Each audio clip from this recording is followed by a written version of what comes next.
Welcome to my channel where we discuss all things and everything politics, especially the 2023 presidential election. And as I keep saying, the presidential election is the most important election of all the elections that will take place next year. So this channel for now concentrates on that. And I want us to look at a very important issue that concerns the election. It is about election polls.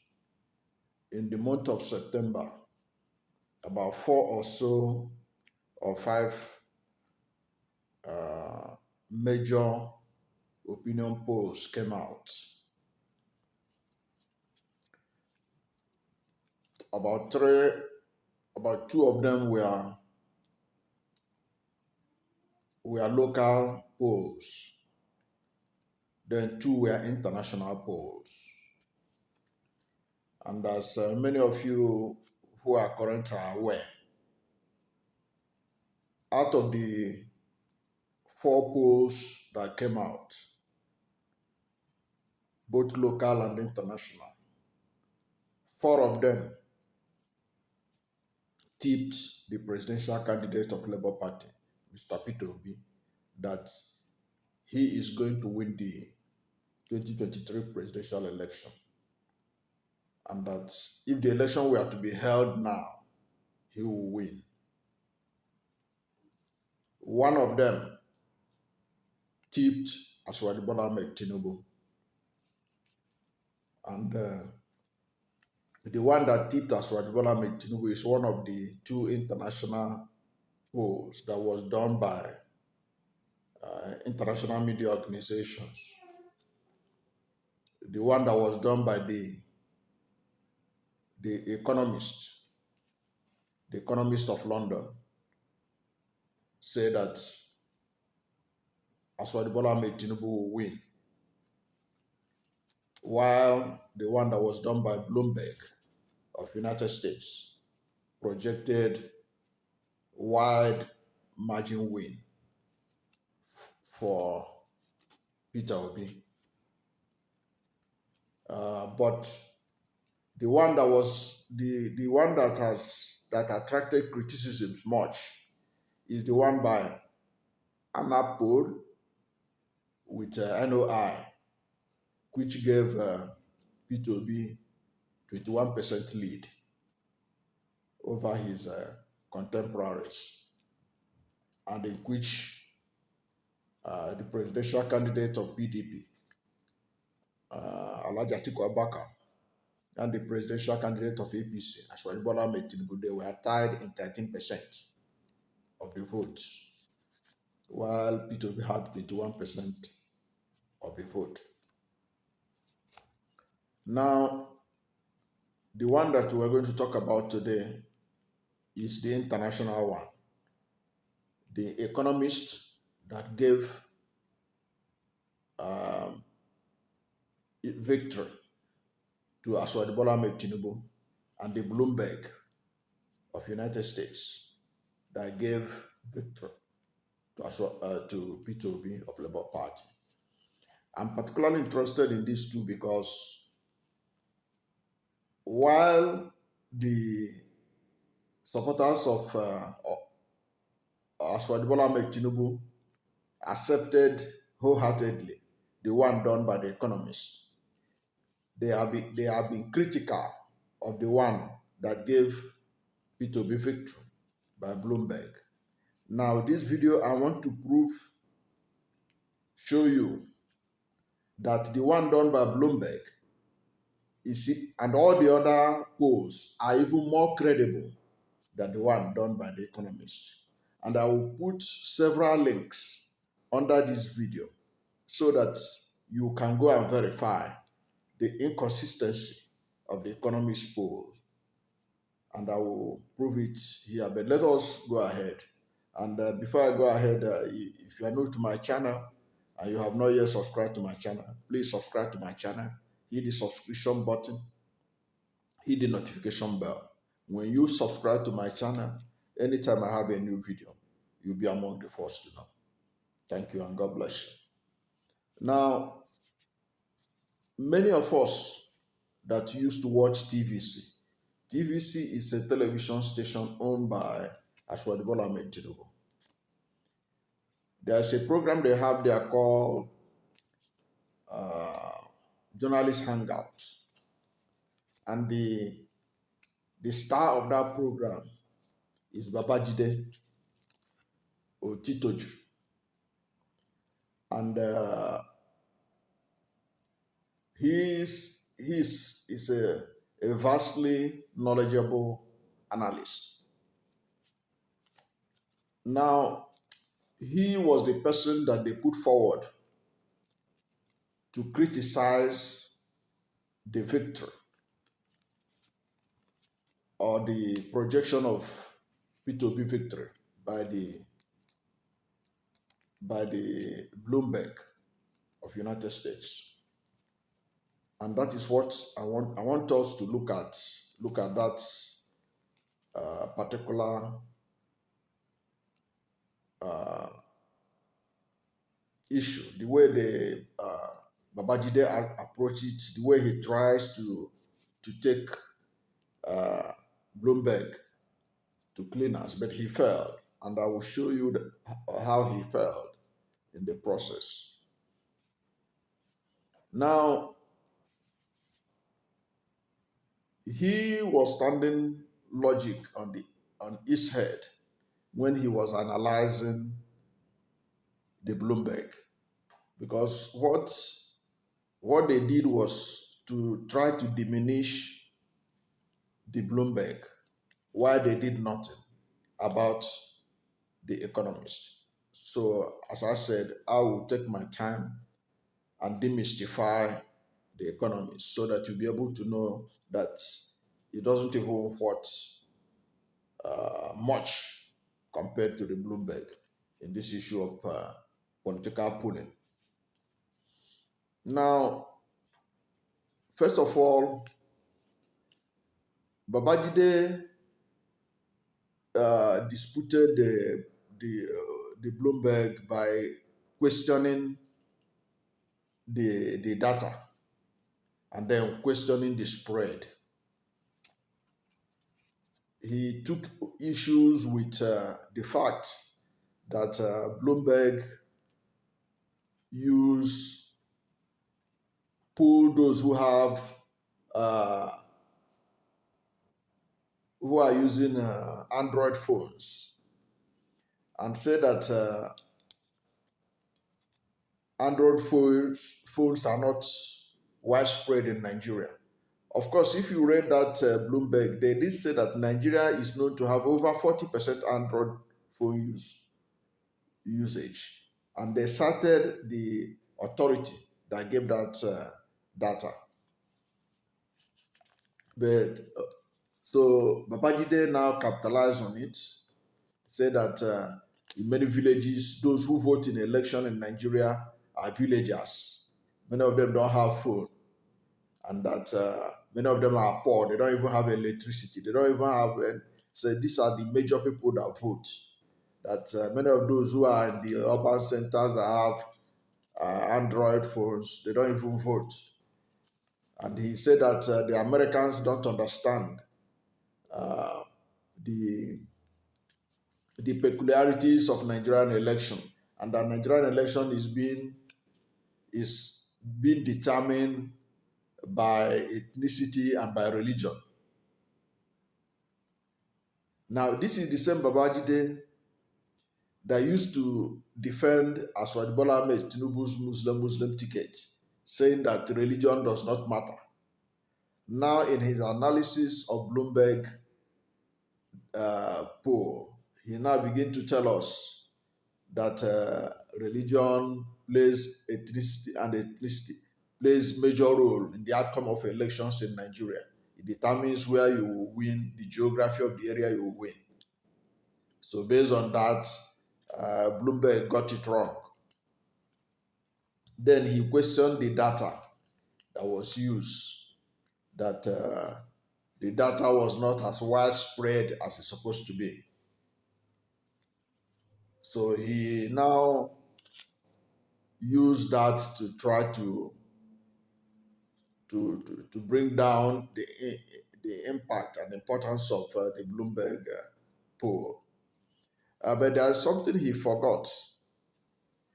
Data scientists, they have been saying it, that there's no way you do opinion poll where the data, you do opinion poll in Nigeria and you poll 200 million Nigerians. That's not how it's done.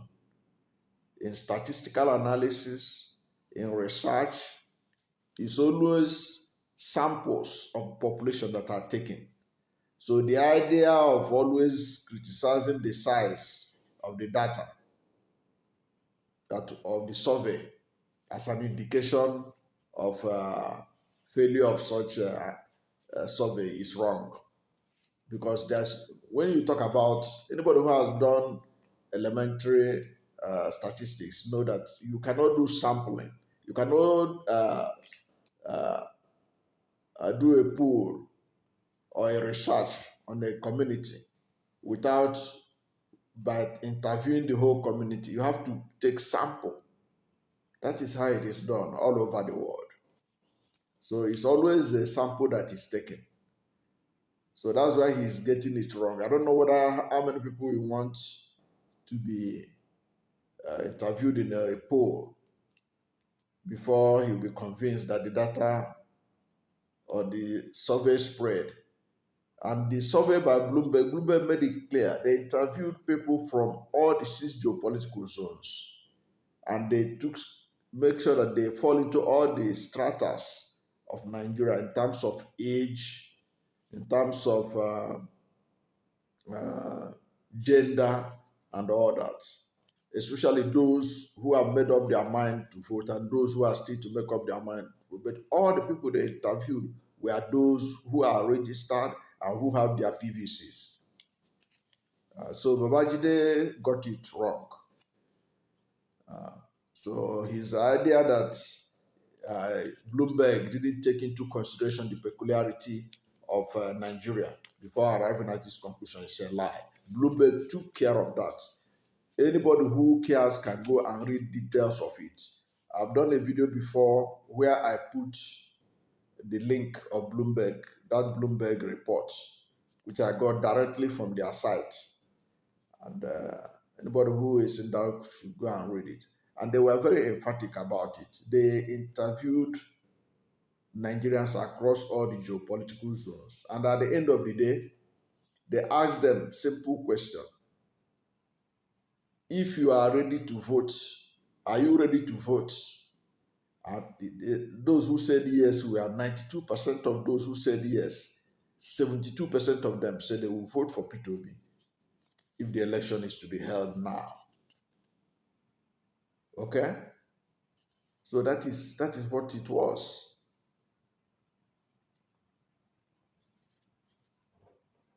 Okay? And the people that did this, they were not Nigerians. I'm sure if they were Nigerian pollsters, Babajide would have accused them in his desperation to do eye service for his principal, Asiwaju Bola Ahmed Tinubu. He would accuse them directly of bias, but he has to quote it in such a way as in a sophistry by saying that Bloomberg doesn't understand how election work in Nigeria. They understand it. Scientific polling and analysis is a universality. There's a universality in it. If you apply the same principle that you use in America, in India, in UK, in Nigeria, it must give you the result. 1 + 1 is 2 all over the world. That is how it is. Okay. If not, the essence of academic theories and experimentation would have amounted to nothing. If the force of gravity in Nigeria is different from the force of gravity in UK, if 1 + 1 is 2 in Nigeria, 1 + 1 is 2 in Nigeria, and 1 + 1 is different in UK, then begin to talk about things like that. So the poll that was done by Bloomberg was okay. And I will soon get to the place where I will show you that the economist that tipped Asiwaju Bola Ahmed Tinubu is the most unreliable of all the polls. Now let's go ahead. With some of the analysis of some other polls that took place. You know that in September there were several polls. The one by Anna, he gave Peter Obi 21% lead, and in that one there was a tie between Atiku and Tinubu. They tied in 13%. In that survey, which was patterned after the Gallup survey in the United States. Gallup is one of the oldest polling companies in the world. It started polling since 1935. NOI model its polling processes to that of Gallup, and it surveyed over 1,000 persons. Okay, that was how it arrived at its own results. Now, there was another one by We Together Foundation. The one by We Together Foundation, Peter Obi was leading by 51%. I know why I'm giving you these figures. Was leading by 51%. Atiku came second with 25%, while Tinubu came third with 19%. And the number of those surveyed randomly were 15,438 registered voters. 15,438 registered voters across the 36 states of the Federation and the FCT Abuja. Okay? Now, the Bloomberg, which I'm entering to now, in the one by Bloomberg surveyed 3,973 Nigerians, registered voters. And they did this survey between September 5 to September 20th. The results show that 72% of those surveyed said that if the election is to take place now, they will vote for Peter Obi. Only 16% said they will vote for Tinubu, and 9% said they will vote for Atiku. Now, this is where it gets interesting. The Economist itself released its own poll this last September 2. In that poll, they projected that Asiwaju Bola Ahmed Tinubu will win. And in one of the quotes there, they said that we expect Tinubu to take the presidency, and recent developments have only reinforced our thinking. It does not appear that a Muslim ticket will weigh significantly on Tinubu's electoral chances. The Economist concluded.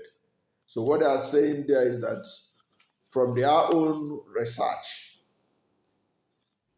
Muslim tickets will not affect Tinubu. That despite the Muslim ticket, that Tinubu will win, and that Atiku should be more concerned because he's fighting with Yeso Weekend is going to affect his chances of victory, and that Peter Obi is going to balkanize Atiku's vote in Southeast, and all that. Now, where is the data that the economists arrive at this conclusion that Muslim ticket will not have any impact? There was no data. There was no figure of the number of people surveyed. There was no figure of whether geopolitical zones of Nigeria were covered. It looks like something that they just gather from newspaper headlines in Nigeria or reading newspapers in Nigeria and making conjectures. So there was no single figure that was presented. You can see that in that of the Economist, there were figures of those who were surveyed. There were figures of those who said they will vote for one candidate or the other. There were percentages. You could see the processes that they took in arriving at their conclusion. So the Economist polling is one of the most subjective of all the polls that came out in September. And I'm not surprised. And this is why I'm not surprised. The Economist is known for sloppy projections. It changes its polls as frequently as day and night. And I will show you why.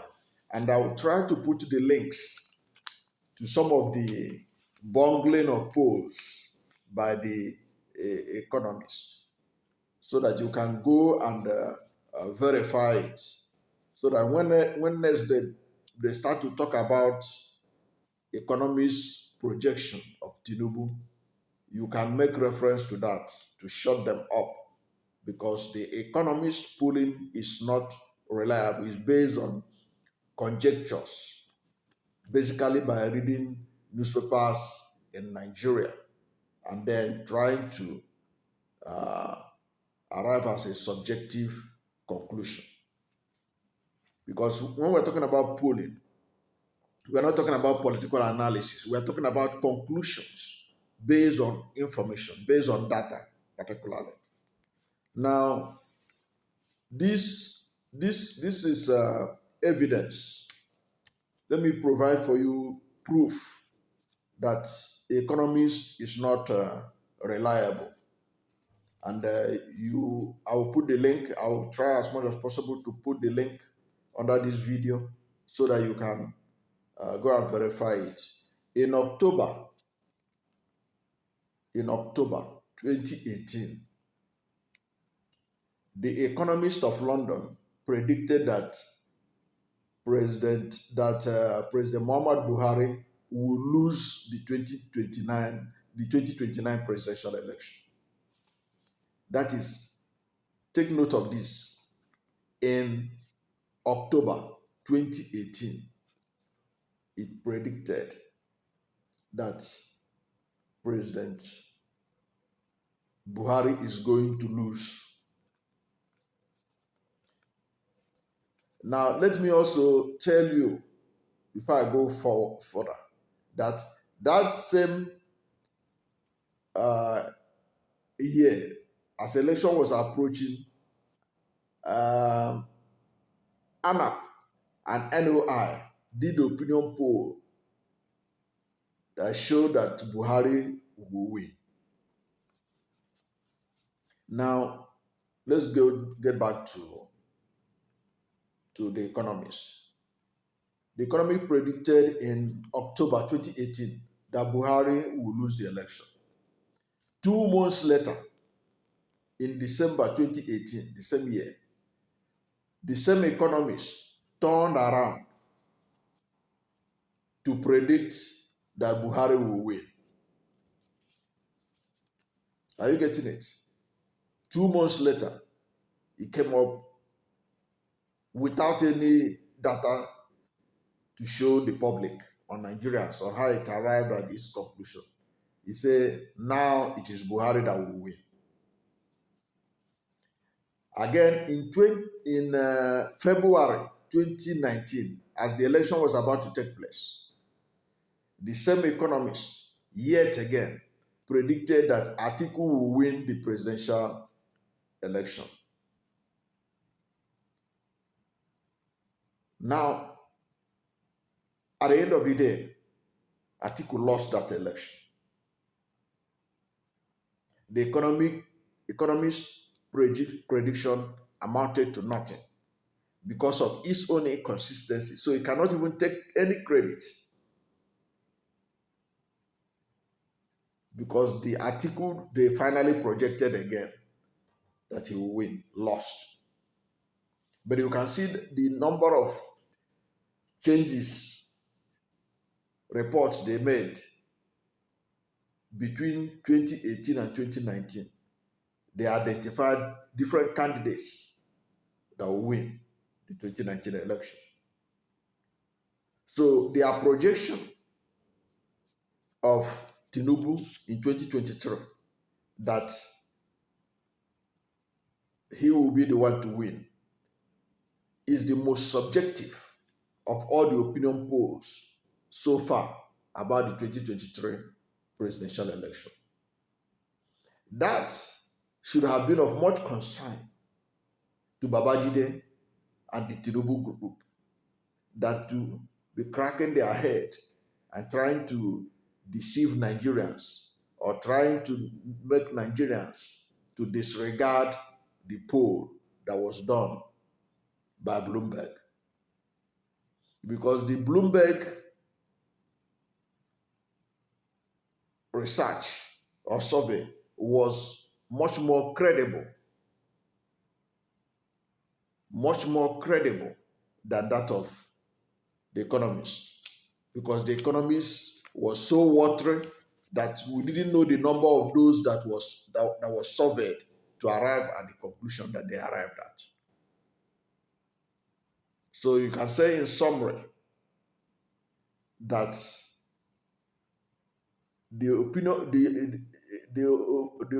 opinion poll by the two international media organizations about the outcome of 2023 presidential election, the most credible and most believable is that of Bloomberg, because he met all the requirements of an opinion poll for an election than what the Economist did.